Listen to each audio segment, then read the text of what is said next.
আজ ঘুমটা তাড়াতাড়ি ভাঙায় খুব সকালে একটু ছাদে গিয়েছিলাম। কলকাতায় এখন চলছে প্যাচপ্যাচে গরমকাল। দিনে বেলা বাড়ার সাথে সাথেই গরমে অস্থির হয়ে উঠছে। বাইরে রোদ্দুরের কথা তো ছেড়েই দিলাম। দুপুর 12টার পর রাস্তায় যেন লু বইছে প্রতিদিন। তার জন্য ব্যোমকেশ বলে, এই গরমকালটা ভোরবেলায় ছাদে এসে খোলা আকাশের নিচে উপভোগ করবো হে ভাইয়া। কারণ সকালের বাতাসের মধ্যে বিরাজ করে অদ্ভুত ধরনের একটা শান্ত স্নিগ্ধতা, আর এই ঠান্ডা বাতাস গায়ে এসে লাগার সঙ্গে সঙ্গে মনকে শান্ত করতেও অনেক সাহায্য করবে। এখন প্রায় 6টা বাজে।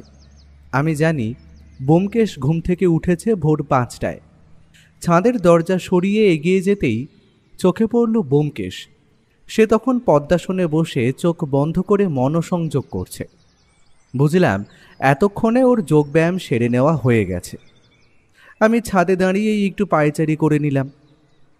ব্যোমকেশের কথা 100 ভাগ সত্য। ছাদের শীতল হাওয়ায় শরীর মন যেন জুড়িয়ে গেল। কে বলবে আর একটু বেলা বাড়ার সাথে সাথেই সূর্যমামা নিজের তেজ দিয়ে চারিদিক ঝলসে দিতে শুরু করবেন।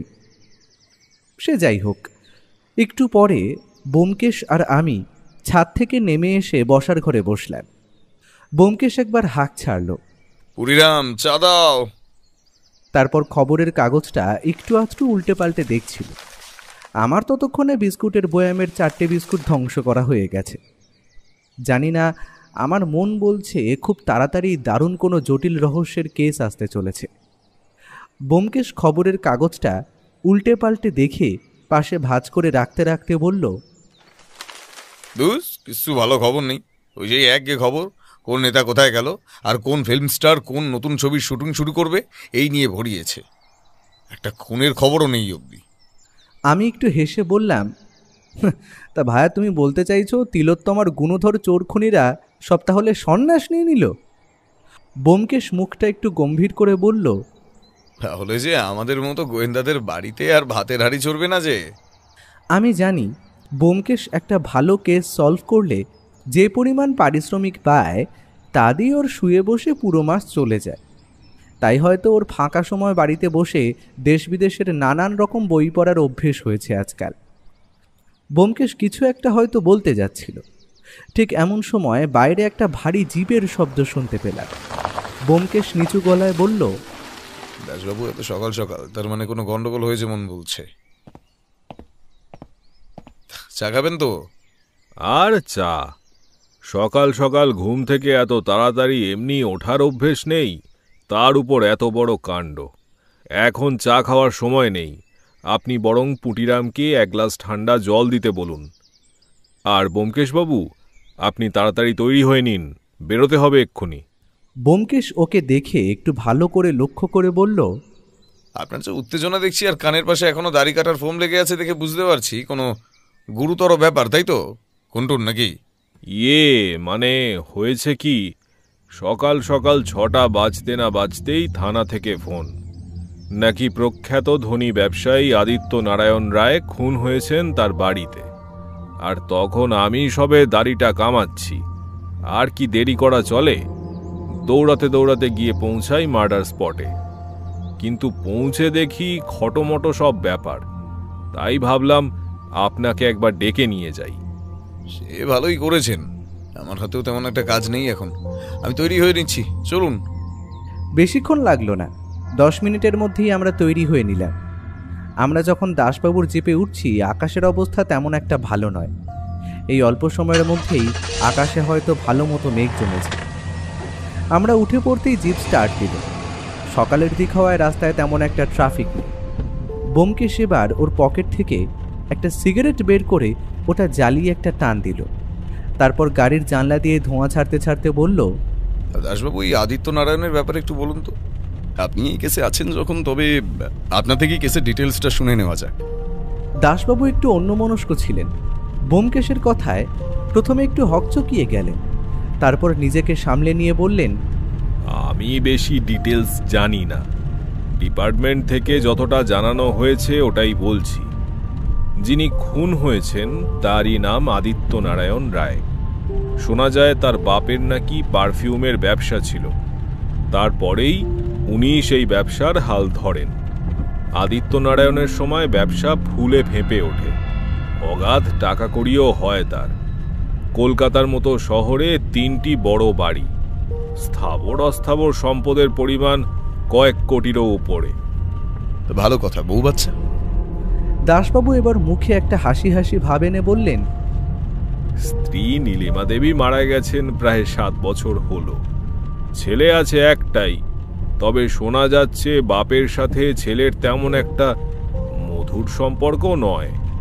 ব্যোমকেশ এবার মাথাটা ওটার দিকে ঘুরিয়ে বলল, সেটার কোনো বিশেষ কারণ? একটিমাত্র ছেলে সব সম্পত্তির মালিক যখন সেই হবে, তবে মধুটা খেয়ে গেল কে? হ্যাঁ, মানে আপনি ঠিকই ধরেছেন। স্ত্রীর মৃত্যুর পর প্রায় 4 বছর তিনি বিপত্নিক ছিলেন। তারপর মন টানে অন্যদিকে। টাকা থাকলে যা হয় আর কি। বাইজিপাড়া থেকে মেয়ে মানুষের আনাগোনা লেগে থাকতো বাড়িতে। তারপর এই 3 বছর আগে হঠাৎ করেই বাড়িতে এক অপরূপা সুন্দরী বাইজি মেয়েকে বিয়ে করে আনেন। আদিত্য নারায়ণের নিজের বয়স 55 হলে কি হবে, দ্বিতীয় পক্ষ বাঁচাতে তিনি একটুও ভুল করেননি। কারণ সেই মেয়ের বয়স প্রায় 23-24-এর কাছাকাছি। নাম সুনয়না। আর আদিত্য নারায়ণের বকাটে ছেলে সেই বিয়েটাকে সঠিক নজরে দেখেনি। এমনিতেই সেই ছেলের টাকা নয় ছয় করার অভ্যাস। তার উপর আগের বছর আদিত্য নারায়ণ সম্পত্তির 3 ভাগের 1 ভাগ সেই নষ্ট মেয়েটিকে লিখে দেওয়ার জন্য সে আরও বাপের উপর রেগে যায়। উইল করে আদিত্য নারায়ণ লিখে গিয়েছেন ওর মৃত্যুর পর 3টি বাড়ির 2টো ওর ছেলে পাবে, আর এই বাড়িটা পাবে সুনয়না। আর স্ত্রী বাবদ সুনয়না পাবে 5 কোটি টাকা। তা আপনারা এটা জানতে পেরেছেন যে কাল খুনের রাতে এই মহিলা কোথায় ছিলেন? বিয়ের 3 বছর হয়েছে যখন, আর আগের চরিত্রে কিছু দোষ থাকলে খুন করাটা তার জন্য কোনো ব্যাপার না, কি বলেন? তাই না দাসবাবু? সেটা বলা যায় না, কারণ পুলিশ নিজের মতো কথা বলে জানতে পেরেছে কাল রাতে সুনয়না বাড়িতে ছিল না। খুনের সময় মানে কাল সুনয়না একটি পার্টিতে ছিল পুরোটা রাত, বাড়ি ফেরেনি। ব্যোমকেশ এবার বাইরের দিকে চোখ না সরিয়েই বলল, তা আপনাদের ডাক্তার কি জানিয়েছে রিপোর্টে? আর কাল রাতে যখন খুনটা হয় তখন কে কে বাড়িতে ছিল? খুনের সময়টা এখনো অবধি জানা যাচ্ছে না।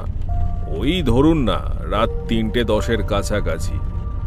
আর কাল রাতে খুনের সময় বাড়িতে উপস্থিত ছিল বাড়ির বিশ্বস্ত চাকর বয়স্ক রজনী কাকা, বয়স 60-এর উপর। একজন রান্নার মহিলা থাকেন, বাড়ির গেটের দারোয়ান ও বাগান সাজানোর একজন মালি। কিছুক্ষণের মধ্যেই জিপ আমাদের পৌঁছে দিল উত্তর কলকাতার পেল্লাই ধরনের একটা বড় বাড়ির সামনে। বাড়ির বাইরে এখনো 2টো পুলিশ জিপ আর 2টো বড় ধরনের গাড়ি দাঁড়িয়ে। কলকাতা শহরে এই রকম ফাঁকা আর নিরিবিলি জায়গা খুব কমই আছে। সত্যি বেশ বড় দোতলা একটা বাড়ি। তেমন একটা জাঁকজমক নেই বটে, কারণ পুরনো হওয়ার দরুন বাড়ির রং ততদিনে ফিকে হয়ে গেছে। বড় গেটটা খুলে সামনের সাজানো বাগান দিয়ে এগিয়ে যেতে যেতে চোখে পড়ল ওপরের দোতলার বারান্দার দিকের অংশটায়। অসম্ভব সুন্দর রং বেরঙের ফুলের টব শোভা পাচ্ছে সেখানে। আমরা সিঁড়ি দিয়ে ওপরে উঠে গেলাম। বাড়ির বয়স হলে কি হবে, আদিত্য নারায়ণবাবুর এলেম ছিল। দেশ বিদেশের দামি দামি ফুলদানি আর ঘর সাজানোর জিনিস দিয়ে পুরো নিচের বসার ঘর ঠাসা। দেখে বোঝাই যাচ্ছে এগুলো শখের জন্য ঘর সাজাতে ব্যবহার করা হয়েছে। দোতলায় যাওয়ার সময় সিঁড়িতে উঠতে উঠতে ব্যোমকেশ বলল, টাকা থাকলে যে সবকিছুই হাতের মুঠোয় থাকে, এসব আসবাবপত্র দেখে ঠাউর করতে পারছি। চলুন মার্ডার স্পটটা দেখে আসি। আমরা এগিয়ে গেলাম দোতলার বড় ডাইনিং পেরিয়ে পেছনের বেডরুমের দিকে। ঘরটায় এখন বলা যায় মানুষের মেলা, কারণ এদিকে ওদিকে ইতস্তত ছড়িয়ে আছে পুলিশের লোক। সাথে ডাইনিংয়ে সোফায় একজন বছর 30-এর প্রবীণ লোককে বসে থাকতে দেখলাম। দেখেই বোঝা যাচ্ছে অনেকখানি ভেঙে পড়েছেন তিনি। তাও আমাদের দেখে তিনি উঠে দাঁড়িয়ে নমস্কার জানিয়ে বললেন, নমস্কার, আমি প্রভাস নারায়ণ, আদিত্য নারায়ণের পুত্র। তবে আপনারাও কি পুলিশের লোক? দাসবাবু এগিয়ে গিয়ে বললেন, ইনি হলেন সত্যান্বেষী ব্যোমকেশ বক্সী। আর আমাদের মনে হয় তোমার বাবার মৃত্যুর কেসটা এতটা কঠিন উনি আমাদের সাথে কাজ করলে আরো তাড়াতাড়ি আমরা খুনিকে ধরতে পারবো। তা আপনারা যা ইচ্ছা করতে পারেন, যেটা হওয়ার তো হয়েই গেছে, এখন আর কি বলার। আপনারা নিজেদের মতন কাজ করুন, কোনো অসুবিধা হলে আমাকে জানাবেন। আর এই বাড়ির মাল কিন্তু আছে, বিনা পয়সায় বাড়ি আর বাবার করা 5 কোটি টাকা যখন পাচ্ছেন, আপনাদের কোনো কিছুতেই অসুবিধা এই বাড়িতে হবে না আশা করি। শুধু একটাই চিন্তা, সে যেন কোনোভাবেই বাবার খুনের সাথে জড়িত না থাকে, তবে আমি কাউকে ছেড়ে কথা বলবো না। ব্যোমকেশ এবার দেখলাম সোজাসুজি ওনার দিকে হাত বাড়িয়ে বলল, তা আপনি সুনয়না দেবীকে সন্দেহ করেছেন বোঝা যাচ্ছে, আর কি কোনো কারণ আছে? কি বললেন ব্যোমকেশ বাবু? দেবী? কথাটা বলেই যেন হাসিতে ফেটে পড়লেন তিনি। কাল যে ওনার পিতৃবিয়োগ হয়েছে তিনি যেন তা বেমালুম ভুলেই গেছেন। ব্যোমকেশ বাবু, কাগজে কালি লাগলে সেটা তো আর কোনোদিন ওঠে না, সেটা আপনাকে বলে দিতে হবে না আশা করি। চলুন, আপনারা হয়তো সেই দেবীর সাথেও কথা বলবেন, দেখুন কি হয়। আমরা এবার উঠে এগিয়ে গেলাম সেই ঘরের দিকে যেখানে আসল খুনটা হয়েছে। ঘরে ঢুকতেই প্রথমেই চোখে পড়ল একজন অতি কম বয়সী মহিলা, যার রূপের যেন তুলনা করলে বিশেষণ কম পড়ে যাবে। এতটা অপরূপা সুন্দরী মহিলা আমি খুব একটা দেখিনি। একবার দেখলে যেন চোখ সরানো দায় হয়ে পড়ে।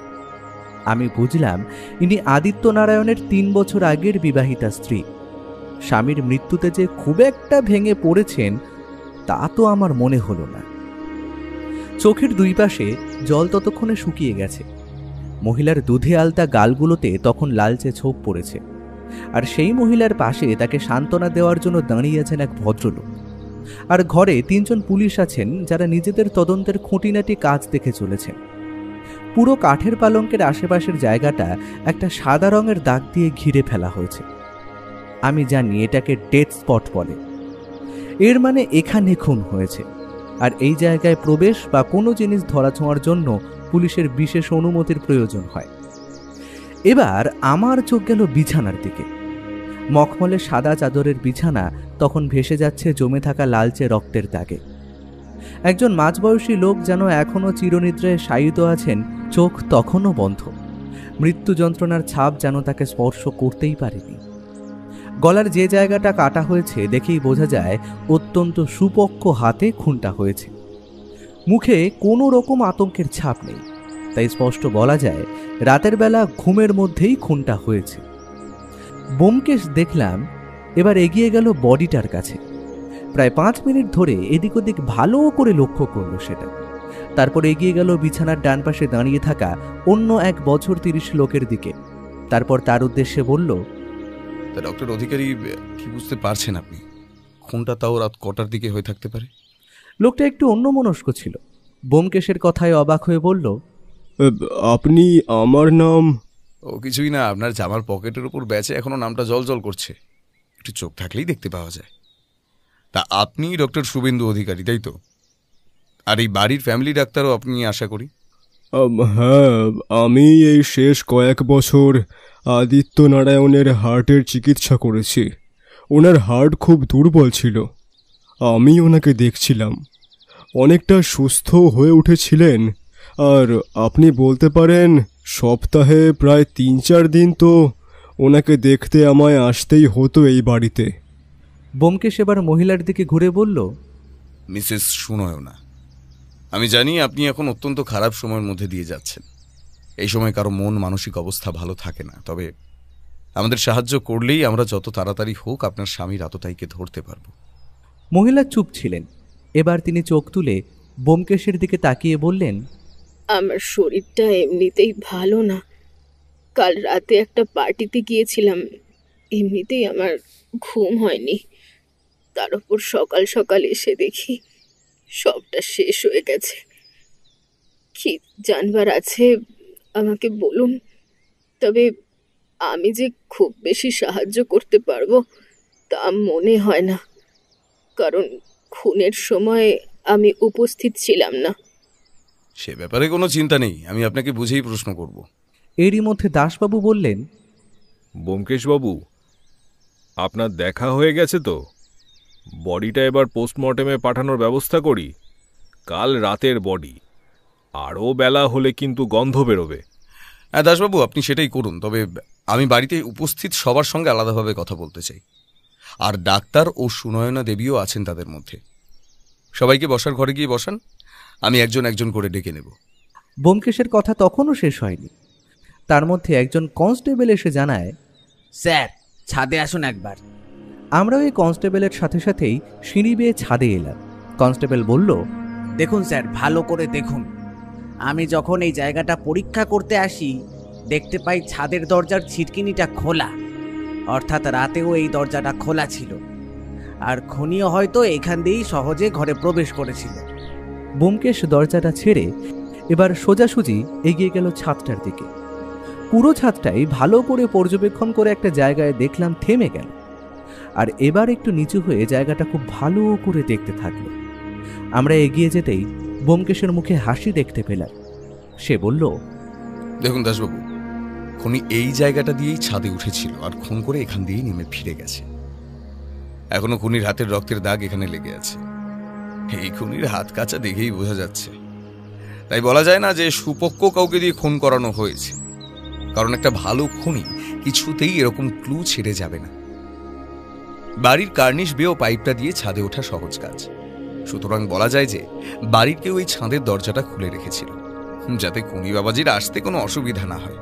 দাসবাবু এবার চোখ বড় বড় করে বললেন, তার মানে ব্যোমকেশবাবু, আপনি বলতে চাইছেন বাড়ির কেউ? হ্যাঁ দাসবাবু, আপনি ঠিক ধরেছেন, প্রমাণ তো তাই বলছে। তবে আমি যে ব্যাপারটা বুঝতে পেরেছি, এটা নিচে গিয়ে বাড়ির কাউকে বলবেন না। আগে সবাইকে জেরা করে দেখি কার কি মনে আছে। আমরা ছাদ ছেড়ে এবার নিচে নেমে বসার ঘরে এসে বসলাম। ব্যোমকেশ বলল, একজন একজন করে বাড়ির সবাইকে পাঠিয়ে দিন দাসবাবু, আমার কিছু প্রশ্ন করার আছে। ব্যোমকেশ এবার আরামকেদারায় বসে পকেট থেকে একটা সিগারেট ধরিয়ে একটা লম্বা টান দিল, তারপর ধোঁয়া ছেড়ে দিল বাতাসে। এরই মধ্যে দেখি পর্দা সরিয়ে ঘরে প্রবেশ করলো একজন মাঝবয়সী মহিলা। আমি বুঝলাম ইনি এই বাড়িতে রান্না বান্নার কাজ করেন। ব্যোমকেশ ওনাকে একটা চেয়ার দেখিয়ে দিল, তারপর বসতে বলল। মহিলার মুখ দেখে বোঝা যাচ্ছে সে ভয় পেয়েছে, মুখের অবস্থা কাচুমাচু, যে কোনো সময় কেঁদে ফেলবেন। ব্যোমকেশ ওনার দিকে তাকিয়ে বলল, আপনি এখানে কতদিন কাজ করছেন? আর কাল রাতে আদিত্যবাবু অর্থাৎ আপনার মনিবের মধ্যে কি কোনো অস্বাভাবিক আচরণ লক্ষ্য করেছিলেন? মহিলা সেই রকমই কাঁচুমাচু মুখ করে বলল, আমি এখানে কাম করতেছি তা 5 বছরেরও অপর। বাবু কি খাইবেন, ম্যাম সাহেব আসার পর তেনারা সব কিছু রান্নার দায়িত্ব আমার ওপরই দিয়েছিলেন। তা আপনাদের মেম কোনো রান্না জানেন না বলছেন? রান্নাঘরে ঢোকেনও না? তারা বড়লোক মানুষ, তাদের কি আর আমাগো মতো হাতা নুনতি নাড়লে চলে? এই রান্নার দিকটা আমি সামলাইতাম। তবে বাবু রাতের বেলা ওষুধ খাওয়ার আগে শুধুমাত্র গরম দুধ খেতেন। মেম ওই দুধ খান গরম করে নিয়ে যেতেন ওনার জন্য। আচ্ছা বুঝলাম। তা তোমার মনিব কি এই দুধ রোজ খেতেন? আর কাল রাতেও কি সেই দুধ পান করেছিলেন?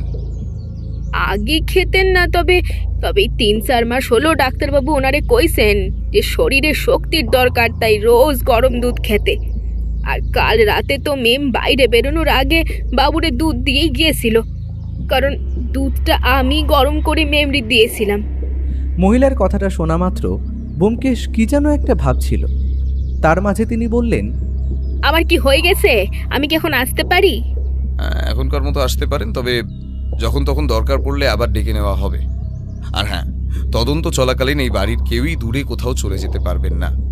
আপনাদের দারোয়ান আর বাগানের মালিকে একসঙ্গে পাঠিয়ে দিন, আমি কথা বলবো। মালি ও দারোয়ানের সাথে কথা বলে তেমন একটা কিছু সুবিধে হলো না, কারণ দুইজনই বলল কাল বিকেলের পর কেউই এই বাড়িতে আসেনি। শুধুমাত্র রাত 8টা নাগাদ সুনয়না দেবী গাড়ি করে পার্টির জন্য বেরিয়ে যায়। আর খুনি যে গেট দিয়ে প্রবেশ করেনি সেটা স্পষ্ট, কারণ মালি বলল বাগানের পাঁচিল সহজেই টপকে বাড়িতে প্রবেশ করা যায়। ব্যোমকেশ আর ওদের বিরক্ত করেনি, দুইজনকে নিরীহ লোক মনে হওয়ায় তাড়াতাড়ি ওদের ছেড়ে দিল। তারপর বলল ডাক্তারকে পাঠিয়ে দিতে। ডাক্তারবাবু আসার সাথে সাথেই ব্যোমকেশ চেয়ারটা দেখিয়ে দিয়ে ওনাকে বসতে বলল। শুভেন্দুবাবু, আপনি আদিত্য নারায়ণের হার্টের চিকিৎসার সঙ্গে যুক্ত তাও কত বছর হলো? বেশি না, ওই 3 বছর হবে। তবে উনি খুবই প্যানিক করতেন, তাই সপ্তাহে 1-2 বার আসতেই হতো। তবে ওনার মতো মানুষকে যে কে খুন করবে সেটা তো বুঝলামই না। টাকার জন্য বা শত্রুতার জন্য করলে সেটা কে আমাদের কারো জানার প্রশ্নই ওঠে না।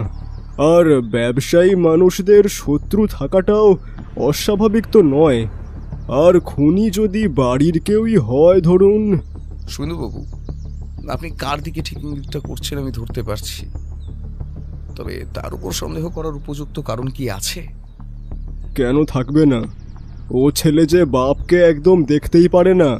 কতবার তো আমার চোখের সামনে ওদের মধ্যে কথা কাটাকাটি লাগতো। ছেলের কাছে অগাধ টাকা থাকলেও বাপের পুরো সম্পত্তি হাতানোর জন্য সে খুন করতে পারে বই কি। আচ্ছা, বুঝলাম। তা আপনার তো তাহলে এই বাড়িতে এখন আসা বন্ধ। যার অসুখ সেই যখন নেই। ভদ্রলোক এবার একটু হেসে বললেন, আগে তবে আমি এখন ঠিক করেছি একটা নিজস্ব প্রাইভেট নার্সিং হোম খুলে সেইখানেই চিকিৎসা শুরু করব। এখন কলকাতা শহরে ছোটোখাটো ওই রকম কত না নার্সিং হোম, মানে প্রাইভেট নার্সিং হোম গজিয়ে উঠেছে। ওই তেমনই একটা করে আর কি। ব্যোমকেশের মাথায় এবারে ভ্রুকুটি দেখতে পেলাম। ও বলল, সে তো অনেক টাকার ব্যাপার ডক্টর অধিকারী। হঠাৎ? হ্যাঁ, হঠাৎ করেই বলতে পারেন। বাবার গ্রামে প্রচুর জমি জমা ছিল। বাবার মৃত্যুর 1 বছরের মধ্যে ওই সবগুলোই বেচে দিলাম। হাতে টাকাও পেয়েছে কিছু, সেটা দিয়েই ব্যবস্থাটা সারবো ভাবছি। আচ্ছা ডক্টর অধিকারী, এখনের মতো আপনার ছুটি, তবে আমার না মাঝে মাঝে একটা বুকের ব্যথা হয়। আপনার ওখানে যাব না হয় একবার দেখাতে। ডক্টর অধিকারী পকেট থেকে একটা ভিজিটিং কার্ড বার করে ব্যোমকেশের হাতে দিয়ে বললেন, any time you can call me, I am here for you. লোকটা এবার চেয়ার ছেড়ে উঠে বেরিয়ে গেল।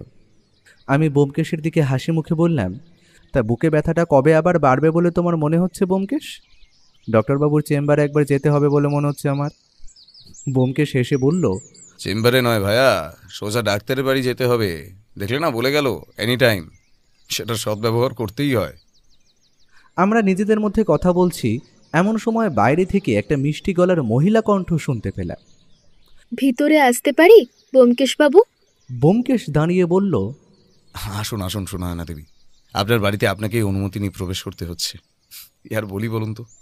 আমার শরীরটা ঠিক ভালো লাগছে না, যা জিজ্ঞেস করার তাড়াতাড়ি করুন। তা আমি শুনলাম আপনি রোজ রাতে শোয়ার আগে আতিথ্যবাবুর জন্য নিজে দুধ গরম করে নিয়ে যেতেন, কিন্তু কাল শুধু শুনলাম দুধটা গরম রান্নার লোক করলেও দিতে আপনি গিয়েছিলেন। সেটার কারণ জানতে পারি? এটা একটা অবান্তর প্রশ্ন ব্যোমকেশ বাবু। একটা মেয়ে নিশ্চয়ই পার্টিতে যাওয়ার আগে তৈরি হয়ে হেসেলে দুধ গরম করতে যাবে না? আরে দুধটা গরম করে আনলেও দিতে তো আমিই যাই। আচ্ছা, সেটা বুঝতে পারলাম, তবে আপনি কোন পার্টিতে গিয়েছিলেন সেটা আমার জানা কিন্তু অত্যন্ত দরকারি। মহিলা একটু মুখটা গম্ভীর করে বলল, মিডনাইট রাইটার্স ক্লাব। আমার রাতে বান্ধবীদের সাথে নাইট ক্লাবে যাওয়ার অভ্যেস আছে, কাল ওখানেই গিয়েছিলাম। তা আদিত্যবাবু এটা সব জানতেন? হ্যাঁ, না জানার কি আছে? ওনার সাথে বিয়ের আগেই তো আমার কথা হয়েছিল যে আমাকে সম্পূর্ণ স্বাধীনতা দিতে হবে। উনি তো এটা নিয়ে মাথা ঘামানোর প্রয়োজন মনে করেননি। আর জোর খাটানো আমার উপর কখনই সম্ভব নয় মিস্টার ব্যোমকেশ। খুনের ব্যাপারে আপনি কাউকে সন্দেহ করেন? সুনয়না দেবী একটু ভেবে চিনতে বললেন, সেই রকম কাউকে তো আমার জানা নেই, তবে বনবিহারী দত্ত নামের এক ব্যবসায়ী ওনার থেকে প্রচুর টাকা ধার নিয়েছিলেন ব্যবসার জন্য। পরে জানতে পারি লোকটা ব্যবসায় দেউলিয়া হয়ে গেছে। লোকটাকে উনি টাকা ফেরত দিতে বলায় উনি সোজাসুজি না করে দেন। তবে ওর একটা বাড়ি আছে, সেটাই আমার স্বামী টাকার বদলে নেবেন বলেছিলেন। তার যদি ক্ষোভ থাকে আর টাকা শোধ না দিতে হয়, তার জন্য সেও নিশ্চয়ই সহজে খুন করতে পারে। আপনার সব প্রশ্নের জবাব আমার দেওয়া হয়ে গেছে আশা করি। এখন আমি আসি, প্রচণ্ড ক্লান্ত আমি। শেষ প্রশ্ন, শুনলাম আদিত্য নারায়ণের উইল অনুযায়ী আপনি তো এখন এই বাড়িরও 5 কোটি টাকার মালিক। তবে আদিত্য নারায়ণের ছেলের সঙ্গে আপনার কোনো? মহিলার দেখলাম এবার সাদা ফর্সা গালগুলো রাগে লাল হয়ে উঠেছে। দেখুন মিস্টার ব্যোমকেশ, আমি স্ত্রী হিসেবে যেটা পাওয়ার সেটা আদিত্যবাবু আমাকে দিয়ে গেছেন। আর কে কি পেলো তা নিয়ে আমার কোনো মাথা ব্যথা নেই। নমস্কার। মহিলা উঠে হন হন করে বেরিয়ে গেল। আমরা এবার উঠে পড়লাম। ব্যোমকেশ বাইরে দাসবাবুর দিকে এগিয়ে গিয়ে বলল, আপনার এখন দুটো কাজ। প্রথম, বনবিহারী দত্ত নামক একটি লোক যে আদিত্য নারায়ণের কাছ থেকে টাকা ধার নিয়েছিল তার বাড়ির ঠিকানা খুঁজে বার করুন। দ্বিতীয়, আদিত্য নারায়ণের ছেলের সঙ্গে আবার দেখা করাটা আমার অত্যন্ত প্রয়োজনীয়, তাই বিকেলের আগেই ওকে কল করে ওর বাড়িতেই একটা অ্যাপয়েন্টমেন্ট নিন, আমি যাব। এইটুকু বলে ব্যোমকেশ আর আমি ওই বাড়ি থেকে বেরিয়ে এলাম। 3টে পুলিশ জিপ দাঁড়িয়েই ছিল। ব্যোমকেশকে দেখে একটা এগিয়ে এলো। রাস্তায় ব্যোমকেশ কোনো কথা বলল না, ও এখন মৌনব্রত অবলম্বন করেছে। আমি একবার জিজ্ঞেস করলাম, তুমি কি ডাক্তারকে সন্দেহ করো? আমার তো লোকটাকে বেশ নিরীহ গোছের বলেই মনে হলো। সে খালি হাসি হাসি মুখে বলল, লোকটা গভীর জলের মাছ ভাইয়া, কথা শুনে মনে হলো। তবে তদন্ত শেষ না হওয়া অব্দি সন্দেহের তালিকায় কেউ বাদ পড়বে না। আমাদের বাড়ি পৌঁছতে পৌঁছতে প্রায় 12টার বেশি বেজে গিয়েছিল, তাই আর দেরি না করে স্নান টান করে খেয়ে দিয়ে নিলাম। দুপুরে ব্যোমকেশ দেখলাম খাবার টেবিলে স্পিকটি নট, ওকে এখন ঘাঁটিয়ে লাভ নেই। তেমন একটা কঠিন কেস হলে ব্যোমকেশের মাথার মধ্যে তখন কি যে চলে কেউই জানে না। আজ দুপুরে খাওয়া দাওয়াটা একটু বেশিই হয়েছিল, তাই বিছানায় পড়ার সাথে সাথেই চোখটা কেমন যেন লেগে গেল। ঘুম যখন ভাঙল তখন পুটিরামকে জিজ্ঞেস করে জানতে পারলাম বিকেলের দিকে দাসবাবু নাকি ফোন করে বনবিহারী দত্তের বাড়ির ঠিকানা দেয়, তাই ও তাড়াতাড়ি তৈরি হয়েই বেরিয়ে পড়েছে। আমার মনটা একটু খারাপ হয়ে গেল। ভালো কেস হলে সেটার কোনো ব্যাপারে অনুপস্থিত থাকাটা আমার খুব একটা ভালো লাগে না। ওর ঘরে গিয়ে দেখলাম খাটের উপর ওর কালো ডায়েরিটা পড়ে আছে। আমি জানি এটা ব্যোমকেশের পার্সোনাল ডায়েরি। রহস্যের সমাধান করতে আর কিছু কিছু সংকেত লিখতে এটাও ব্যবহার করে। সেটাই তুলে নিয়ে দেখতে লাগলাম। সেখানে একটা সাদা পাতায় স্পষ্টভাবে লেখা আছে কিছু প্রশ্ন, যেমন 1 নম্বর, আদিত্য নারায়ণের মার্ডারটা কি প্রিপ্ল্যান্ড? 2 নম্বর, রাতের বেলা ছাদের দরজা খুলে রাখলো কে? 3 নম্বর, কেন সুনয়না দেবী সেই দিনই দুধ গরম না করে শুধু সেটা দিতে গিয়েছিলেন? 4 নম্বর, ডক্টর অধিকারী লোকটা প্রভাস নারায়ণকে পছন্দ করে না কেন? 5 নম্বর, অ্যালপ্রাজোল্যাম। 6 নম্বর, শার্প কাট। 7 নম্বর, বনবিহারী বাবু খুন করলেও বা করালেও তার সম্ভাবনা কতটা? প্রশ্নগুলো দেখে মনে হলো এখানে অ্যালপ্রাজোলাম বলা হয়েছে কেন? আমি তো জানতাম এটা এক ধরনের ঘুমের ওষুধ। তার মানে কি আদিত্য নারায়ণকে আগে থেকেই ঘুম পাড়ানো হয়েছিল? আর শার্প কাট ওটা আবার কি? ভেবেও কোনো কিছুই কিনারা করতে পারলাম না, তাই ঠিক করলাম ব্যোমকেশকে জিজ্ঞেস করব। আর বনবিহারী লোকটা যে কেমন তাও বুঝতে পারা যাবে।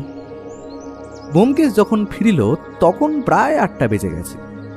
ওর নিজের ঘরে আসতেই আমি ওকে বললাম, তুমি তো ভালোই আছো ব্যোমকেশ, কেসটা এখন জমে উঠেছে আর সঙ্গে সঙ্গে তুমি একা একা কাজ শুরু করে দিয়েছো। আমি দেখলাম দুপুরে তুমি ঘুমোচ্ছিলে, তাই তোমাকে আর ডাকলাম না ভাইয়া। ওইসব ছাড়ো, বনবিহারী বাবুকে দেখে কি বুঝতে পারলে? ব্যোমকেশ একটা হাঁপ ছেড়ে বলল, যা বুঝলাম লোকটার অবস্থা এমনিতেই ভালো না, কারণ প্রায় 10-12 দিন হলো ভদ্রলোক পা ভেঙে প্লাস্টার করে বাড়িতে পড়ে আছেন, আর টাকা দিয়ে খুন করাবেন সেই অবস্থা এখন ওনার নেই। ভদ্রলোকের সঙ্গে কথা বলে যা বুঝলাম তিনি এখন পুরোপুরি দেউলিয়া। বললেন যে ওনার এই বাড়িটাই বিক্রি করে যা পাবেন তা দিয়ে আদিত্য নারায়ণের ছেলেকে ওনার ধারের টাকা শোধ করে দেবেন আর নতুন ব্যবসা খুলবেন সুস্থ হয়ে। আমি একটু ভেবে বললাম, লোকটা যদি ধরো পায়ে প্লাস্টার বেঁধে পা ভাঙার নাটক করে? ঘরের মধ্যে ওষুধপত্র আর পা নিয়ে উঠতে গিয়ে লাঠির ব্যবহার সবটাই আমি নিজের চোখে দেখে এলাম, তাই সহজেই বলা যায় যে উনি এই খুন করেননি। তবে বলছো ব্যোমকেশ, সাসপেক্ট লিস্ট দিয়ে বনবিহারী দত্তকে বাদ দেওয়া চলে?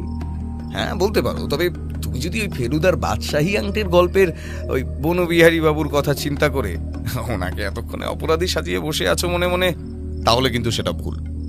আমি বুঝলাম ব্যোমকেশ আমার সাথে ঠাট্টা করছে, কারণ ওর মুখে তখনও লেগে আছে একটা হাসি। কাল দুপুরবেলার দিকে একবার বুকে ব্যথা উঠতে পারে বলে মনে হচ্ছে। ব্যোমকেশ আর কিছু বলল না, খালি হাসল। রাতে আর এই ব্যাপারে তেমন একটা কোনো কথা হয়। শুধু রাতে খাওয়া দাওয়ার পর দাসবাবু ফোন করে জানান, প্রভাস নারায়ণ কাল বাপের ঘাট কাজ করতে গঙ্গায় যাচ্ছেন দিনের বেলা, তাই ওনাকে বাড়িতে পাবেন সন্ধ্যার পর। বলে দাসবাবু প্রভাস নারায়ণের বাড়ির ঠিকানাটা বলেছিল। আমি তা একটা কাগজে লিখে রাখি। পরদিন সকালবেলা ঘুম ভাঙতে ভাঙতে প্রায় 9টা বেজে যায়। সাধারণত এত বেলা অবধি শোয়ার অভ্যেস আমার নেই, তবে জানি না আজ কি হলো। বাইরে বেরিয়ে জানতে পারলাম ব্যোমকেশ ঘণ্টাখানেক আগেই বেরিয়ে গেছে। এবারেও ভীষণ আফসোস হলো। কিন্তু ডাক্তারবাবুর বাড়ি তো দুপুরবেলা যাওয়ার কথা ছিল, আর প্রভাস নারায়ণের বাড়ি সন্ধ্যাবেলা। তবে ব্যোমকেশ এখন গেল কোথায়? এসব নানা কথা ভাবতে ভাবতে দুপুর গড়িয়ে এলো। ব্যোমকেশ বাড়ি ফিরলে দুপুরের খাওয়াটা একসাথেই সারলাম। মৃদু হেসে বললাম, তুমি একা একাই ডাক্তার দেখিয়ে চলে এলে? এদিকে আমারও তো শরীরটা কেমন যেন একটু করছিল। প্রত্যুত্তরে ব্যোমকেশ হালকা হাসল, তারপর বলল, না না, ডাক্তার দেখানোর সুযোগ তোমার আমার দুজনেরই হাতেই এখনো আছে। আমি কিছু অন্য কাজ মিটিয়ে এলাম। তাড়াতাড়ি খেয়ে নাও ভাইয়া, তারপর বেরোতে হবে। সাথে সাথেই উৎসুক হয়ে উঠলাম। খাওয়া শেষ করে ব্যোমকেশ ডক্টর শুভেন্দু অধিকারীকে একটা টেলিফোন করে আমরা আসছি সেটা জানিয়ে দিল। আধা ঘন্টার মধ্যেই ওনার বাড়িতে পৌঁছলাম। বাড়ির সাথে লাগাওয়া একটা ছোট্ট কেবিনও রয়েছে, কিন্তু দুপুর গড়িয়ে যাওয়ায় তা এখন বন্ধ। উনি নিজের ঘরেই একটা সোফায় আমাদের বসালেন, তারপর মুখোমুখি একটা চেয়ার টেনে বসে বললেন, বলুন ব্যোমকেশ বাবু, কি সমস্যা আছে? ওই যে বলেছিলাম বুকের ব্যথা, ওই সমস্যাতেই আসা। দেখুন, বুকে ব্যথার বহু কারণ থাকতেই পারে। হজমের সমস্যা, পাচনতন্ত্রের সমস্যার জন্যও কিন্তু বুকে ব্যথা হয়। যেমন ধরুন ওই গ্যাস্ট্রাইটিস, প্যানক্রিয়াটাইটিস। আবার ফুসফুসজনিত সমস্যার কারণেও কিন্তু হতে পারে, স্পেশালি ওই বাম ফুসফুস। তাই আপনার এই ব্যথাটা কবে থেকে আছে আর তার ধরনটা কীরকম সেটা যদি একটু বলেন তাহলে হয়তো একটু সুবিধা হয় বুঝতে। এরই মধ্যে ব্যোমকেশ সোফা ছেড়ে উঠে গেছে। দেওয়ালে কয়েকটা পেন্টিং ঝোলানো রয়েছে, যেগুলো সম্ভবত ডক্টর শুভেন্দু অধিকারীরই আঁকা। নিচে তার স্বাক্ষর করা রয়েছে। সে সেগুলোকেই পর্যবেক্ষণ করার নামে ঘরের সব কিছুর উপরেই অল্প বিস্তর চোখ বোলাচ্ছে। সে ওভাবেই বলল, আপনার হাতের আঁকাগুলো কিন্তু খুব সুন্দর। মানে ধন্যবাদ ধন্যবাদ। তবে আপনার ব্যাপারটা আসলে এই কেসটা তো ভীষণই ট্র্যাজিক। এত চিন্তা মাথায় নিয়ে টেনশন থেকে যদি বুকে ব্যথা হয় সেটাও কি অস্বাভাবিক? বলেই সে আর চোখে শুভেন্দুবাবুর দিকে তাকালো। এবার তিনি একটু অপ্রতিভ হয়ে বললেন, মানে? এরই মধ্যে ব্যোমকেশ আশেপাশের কিছু কিছু জিনিস ঘাঁটাঘাঁটি করে দেখতে শুরু করেছে, একরকম তল্লাশির মতো করে। শুভেন্দুবাবু ব্যস্ত হয়ে বলে উঠলেন, ও কি, আপনি আবার ওইসব ঘাঁটাঘাঁটি করছেন কেন? আপনার কি আদৌ কোনো সমস্যা আছে মশাই? ব্যোমকেশ যেন সেসবে কর্ণপাতই করে না। পাশের ড্রয়ারটা টেনে সেটা একটু হাতড়িয়ে একটা লিপস্টিক বার করে বললেন, কি আপনার কাছে এটা কি করছে? আপনি তো সম্ভবত ব্যাচেলর। দেখলাম শুভেন্দুবাবু একটু অপ্রস্তুত হয়ে পড়লেন। তারপর নিজেকে একটু সামলে নিয়ে কি যেন একটা ভেবে মুখটা হাসি হাসি করে বললেন, ওটা ওটা আসলে আমি একজনের জন্য কিনেছিলাম, এখনো দেওয়া হয়নি। এটা ঠিক যে আমি ব্যাচেলর, তবে কেউ আছে যে এই সাদা কালো জীবনেও রঙের সমাহার ঘটিয়েছে বলতে পারেন। দেখেই যখন ফেলেছেন তবে আর লুকিয়ে লাভ কি বলুন? বাহ, শুনে ভালো লাগলো। ব্যোমকেশ যেখানকার জিনিস সেখানে রেখে দিয়ে বলল, আপনার বলা প্রথম কারণটাই ঠিক মনে হচ্ছে।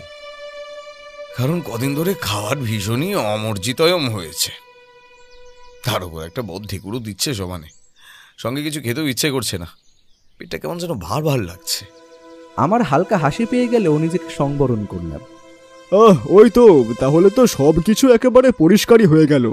আমি ওষুধ আর খাওয়ার সময়টা লিখে দিচ্ছি, এগুলো 1 সপ্তাহ চালান। আশা করি বেশ সুস্থ বোধ করবেন।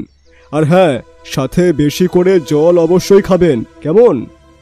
ওষুধও উনিই দিয়ে দিলেন।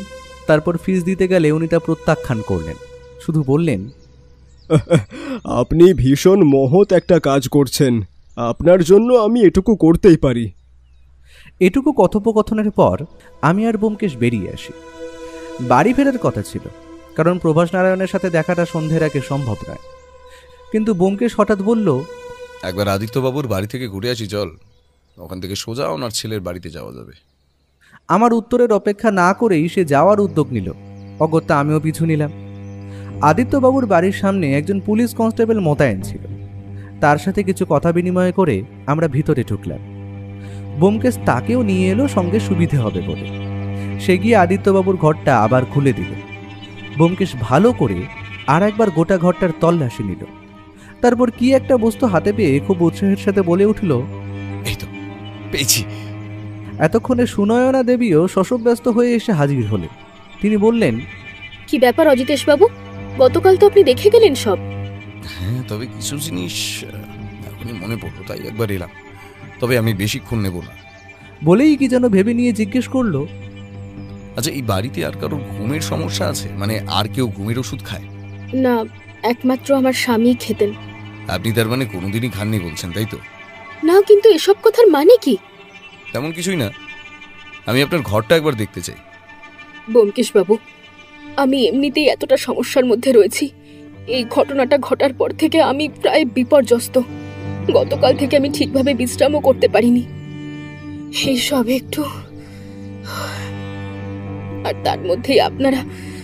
তার ঘরটাও এদিক ওদিক দেখতে দেখতে আমার চোখে পড়লো একটা লিপস্টিক। হঠাৎই খেয়াল হলো এই এই একই ধরনের লিপস্টিক ডক্টর শুভেন্দু অধিকারীর কাছেও ছিল।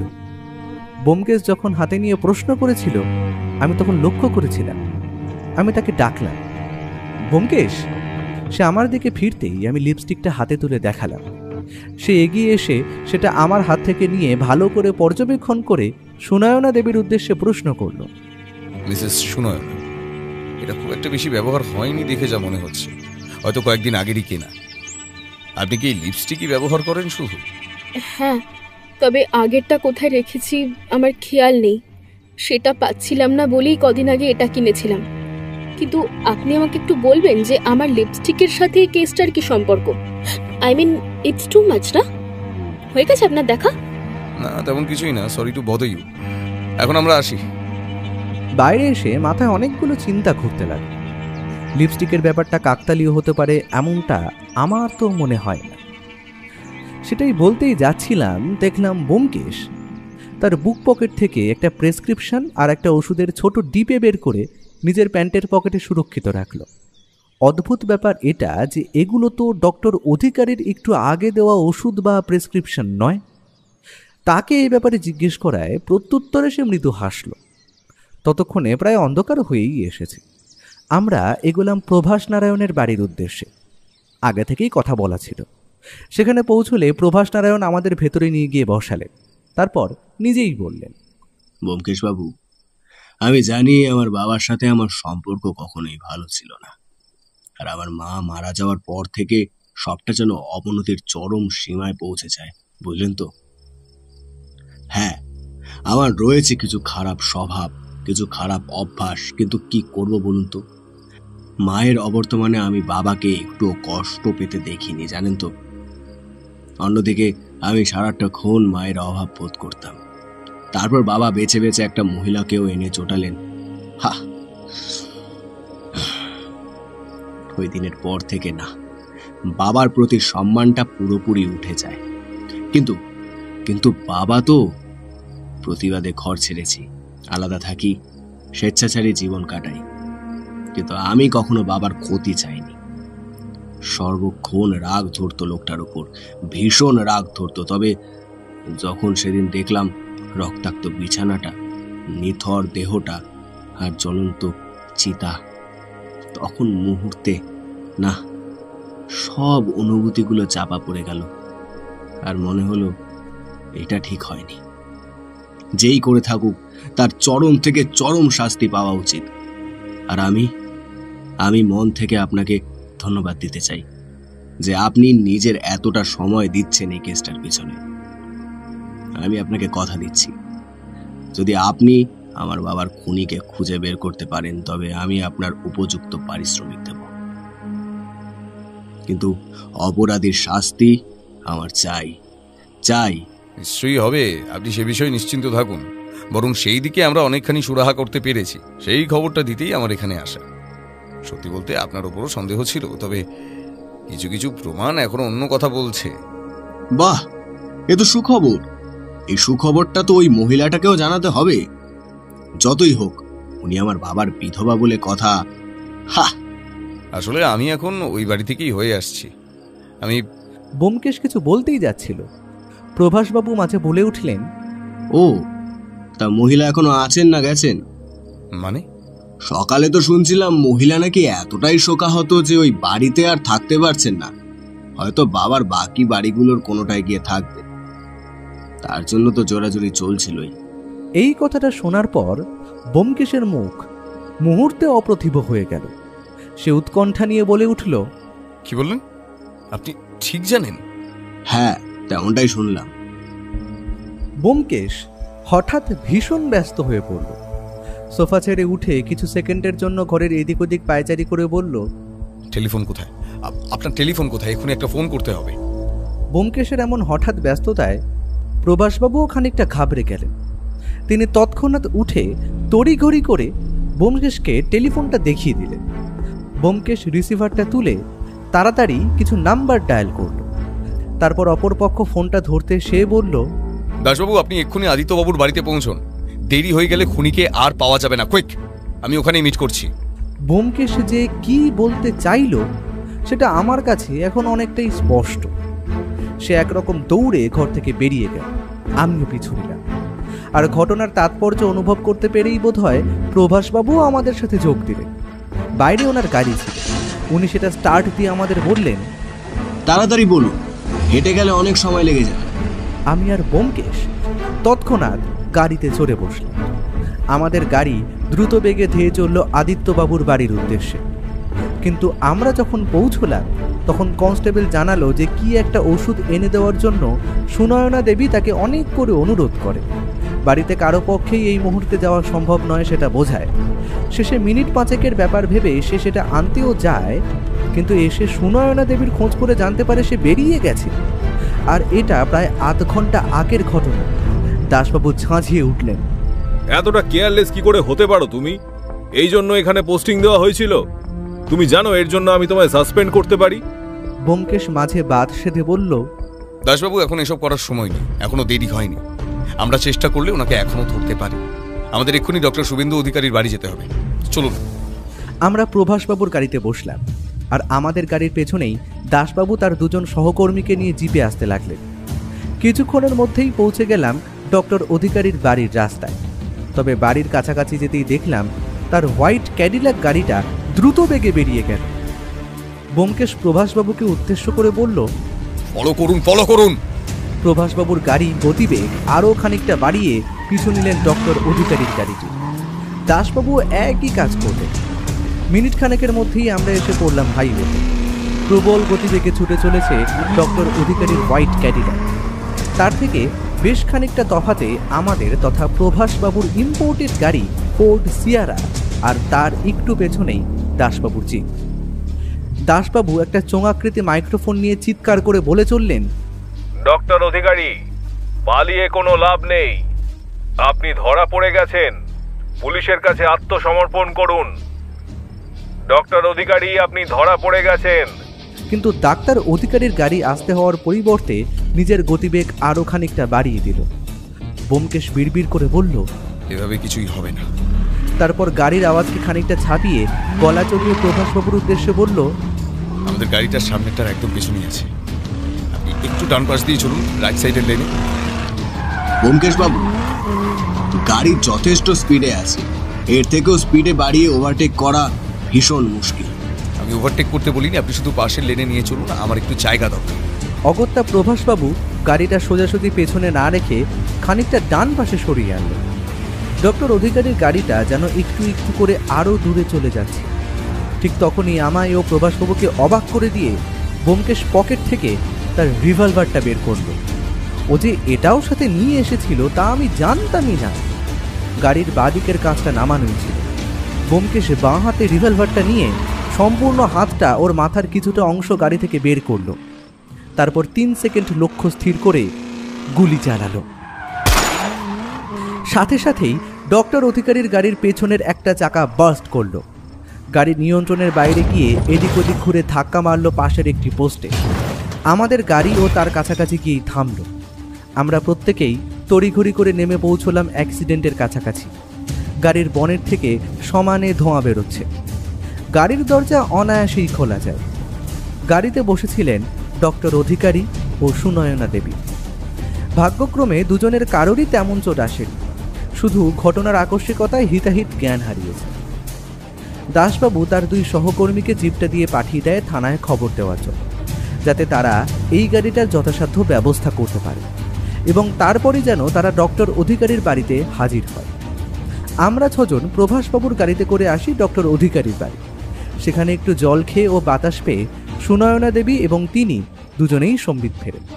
তারপর বলতে থাকেন, বিশ্বাস করুন, আমরা পালিয়ে যাচ্ছিলাম ঠিকই, কিন্তু আমরা কিচ্ছু করিনি আমরা।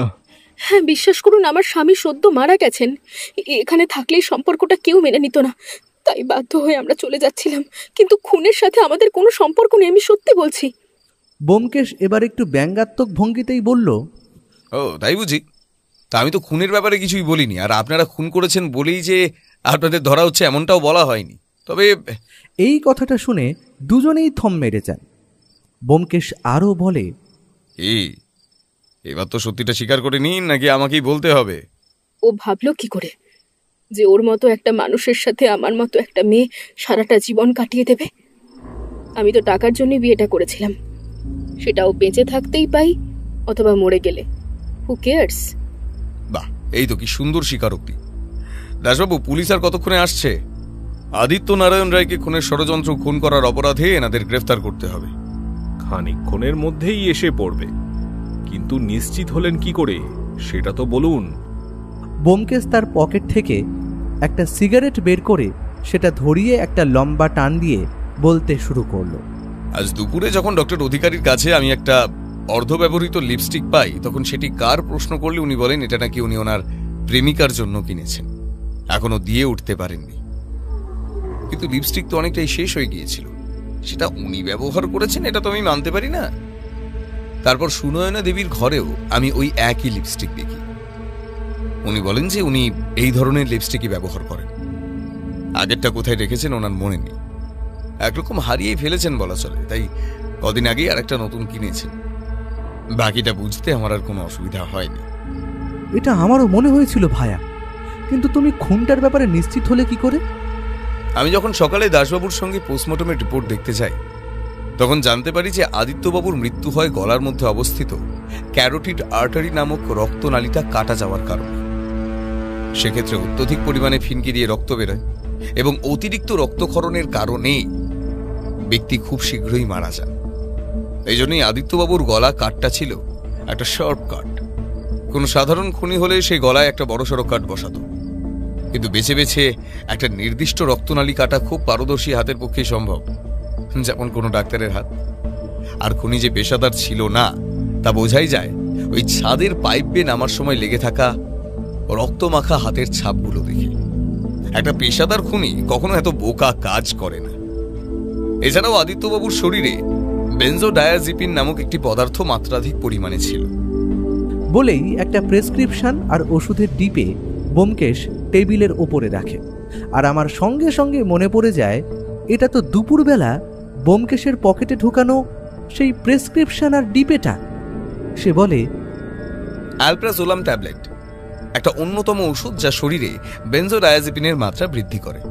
এ বিষয়ে কোনো সন্দেহ নেই যে খুনের রাতে আদিত্যবাবুকে দুধের সঙ্গে মিশিয়ে একাধিক ট্যাবলেট খাওয়ানো হয়েছিল, যাতে খুন হওয়াকালীন তিনি গভীর নিদ্রায় আচ্ছন্ন থাকেন।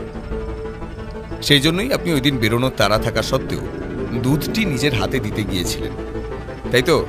সে সুনয়না দেবীর দিকে তাকায়, কিন্তু তিনি মাথা নিচু করেই থাকেন। প্রমাণস্বরূপ বলা যায় এই প্রেসক্রিপশনটা, এখানে তারিখ দেওয়া আছে খুনের 3 দিন আগের, আর ওষুধের ডোজ যা বলা আছে সেই অনুযায়ী ডিপে থেকে 3টে ট্যাবলেট শেষ হওয়ার কথা, কিন্তু এতে 8টা ট্যাবলেট শেষ হয়ে গেছে। আজ দুপুরে এটা আমি আদিত্যবাবুর ঘরটা পুনরায় সার্চ করে পাই। সুনয়না দেবীর কথা অনুযায়ী এই ট্যাবলেট ওই বাড়িতে আর কেউ নেন না, কারণ কারোরই ঘুমের সমস্যা নেই। তবে 3 দিনে 8টা ট্যাবলেট শেষ হয় কি করে? আর আপনি তো ওই দিন কোনো ক্লাবেও যাননি। আজ সকালেই দাসবাবুর সঙ্গে ওয়ারেন্ট নিয়ে আমি মিডনাইট রাইডার্স ক্লাবের গেস্ট লিস্ট চেক করেছি ওই দিনের। তাহলে সারা রাতটুকু আপনি কোথায় ছিলেন? সুনয়না দেবী চুপ করে থাকে। নিজের স্বামীকে ঘুমের ওষুধ খাইয়ে ছাদের দরজাটা খুলে রেখে বেশ নিশ্চিন্তেই আপনি ওই দিন চলে আসেন শুভেন্দুবাবুর বাড়িতে।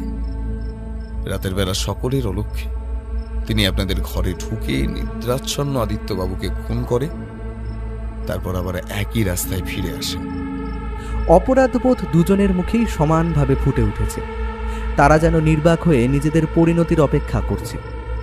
আসলে আজ দুপুরে আপনাদের দুজনের সঙ্গেই আমার কথোপকথনটা থেকে আপনারা বোধহয় আঁচ করেছিলেন যে বিপদ বাড়তে পারে, তাই আর দেরি না করে আজ রাতেই উধাও হওয়ার পরিকল্পনা করেছিলেন, কিন্তু সবটাই এখন মাঠে মারা গেছে। ব্যোমকেশ তার শেষ হয়ে যাওয়া সিগারেটটা টেবিলে রাখা অ্যাস্ট্রেতে বুঝিয়ে মুখে একটা মৃদু হাসি নিয়ে বসে রইল। প্রভাসবাবু এতক্ষণ চুপ করে বসেছিলেন, কিন্তু হঠাৎই সকলকে চমকে দিয়ে তিনি এবার ঝাঁপিয়ে পড়েন শুভেন্দুবাবুর উপর। ব্যোমকেশ ও দাসবাবু অনেক কষ্টে তাদেরকে আলাদা করেন। এবার তিনি তার আক্রমণাত্মক ভঙ্গি ছেড়ে আবেগে ভেঙে পড়েন। চোখ দিয়ে গড়িয়ে পড়ে ফোঁটা ফোঁটা অশ্রুজল। তিনি বলেন, এই মহিলাকে আমার প্রথম দিন থেকেই পছন্দ হয়নি। আমি বলেছিলাম, দেখুন, আমি বলেছিলাম আপনাকে, যাকে আমার বাবা সব দিল, নিজের পরিবার, নিজের সন্তানের বিরুদ্ধে গিয়ে দিল, সে কিনা মানুষটাকে এইভাবে মেরে ফেলল। তিনি বার কয়েক করাঘাত করতে থাকেন নিজের কপালে। আর এভাবেই পরিণতি পায় এই মর্মান্তিক কাহিনী। মিনিট খানেকের মধ্যেই বহু পুলিশ এসে পড়ে। সুনয়না দেবী এবং ডক্টর অধিকারী অ্যারেস্ট হন। উইল অনুযায়ী সুনয়না দেবী 1/3 সম্পত্তির মালিক তখন হতেন যদি আদিত্যবাবুর মৃত্যুটা স্বাভাবিক কারণে হতো, কিন্তু নিজেই তার খুনের ষড়যন্ত্রে গুরুত্বপূর্ণ ভূমিকা পালন করায় সেই অধিকার থেকেও তিনি বঞ্চিত হন এবং দীর্ঘ বহু বছরের কারাদণ্ড হয়। প্রভাসবাবু ব্যোমকেশকে কৃতজ্ঞতা স্বরূপ বেশ মোটা টাকা পারিশ্রমিক দিয়েছেন আর বারে বারে ধন্যবাদ জানিয়েছেন। এমনকি তিনি নেশা ত্যাগ করে জীবনটা নতুনভাবে শুরু করার কথা ভাবছেন এও জানিয়েছেন।